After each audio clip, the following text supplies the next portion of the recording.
ما إن يحل شهر رمضان أو صلاة العيدين حتى يبدأ أهل السنة في طهران رحلة بحث جديدة بين سفارات الدول الإسلامية، علهم يجدون واحدة منها تقيم صلاة التراويح أو صلاة العيدين ليعظموا شعائر الله. طهران هي العاصمة الإسلامية الوحيدة في العالم ليس فيها مسجد لأهل السنة والجماعة. أكثر من 1,000,000 سني يعيشون هناك دون أي مسجد لهم، على الرغم من وجود دور عبادة للمسيحيين واليهود وحتى المجوس. ما لا تعرفه عن مساجد السنة في إيران؟ مسجد نبي الرحمة كان آخر مساجد السنة في العاصمة الإيرانية طهران.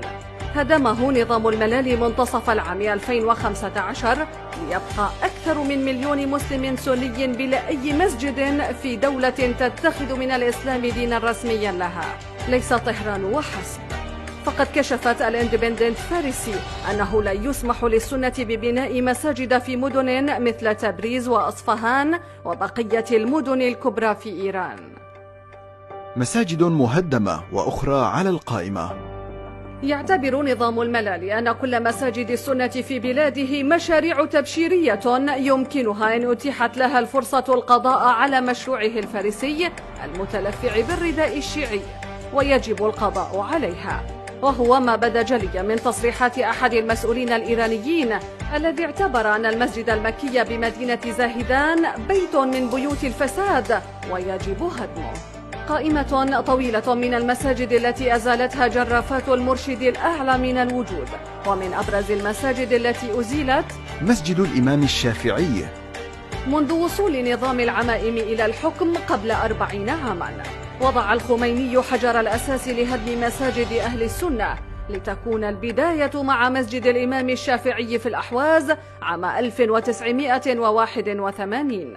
اقتحمت ميليشيات الحرس الثوري المسجد، ختمته بالشمع الأحمر وتحول إلى جزء من أملاكها.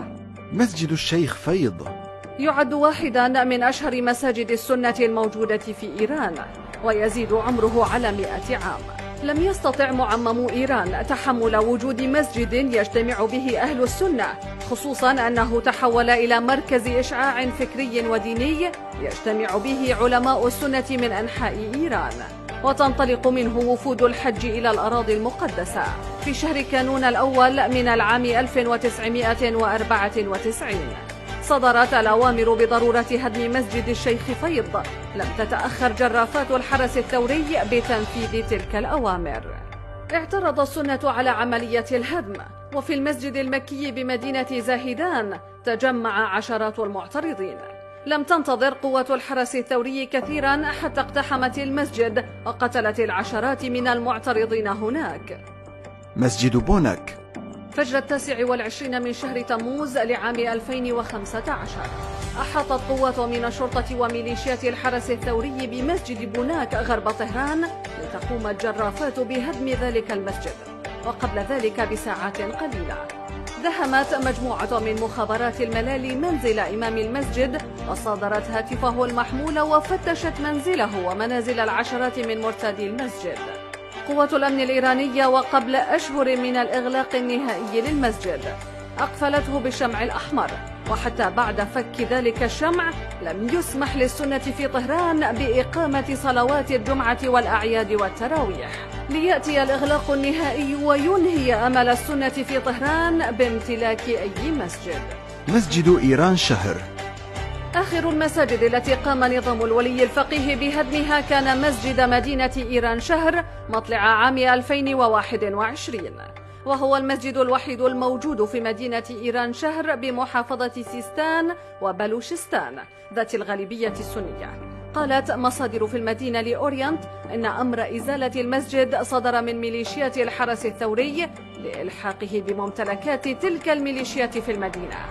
حلال للمجوس وحرام على السنة. اعترف الدستور الإيراني الذي كتبه المعممون بالمجوس كأقلية في البلاد إضافة للمسيحيين واليهود، لكنه آثر ذلك على السنة، حيث نصت المادة 13 من ذلك الدستور على أن أتباع تلك الديانات أحرار في أداء شعائرهم الدينية في حدود القانون والتصرف وفقا لدينهم في الأمور الشخصية والتعاليم الدينية.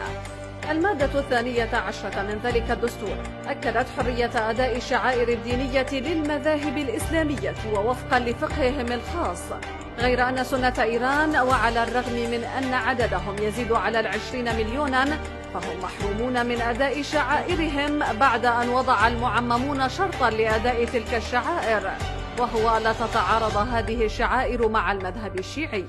وعلى هذا الأساس باتت كل شعائر السنة تتعارض مع فقه الولي الفقيه. عند هدم آخر مسجد للسنة في مدينة إيران شهر جنوب إيران قبل أشهر، برر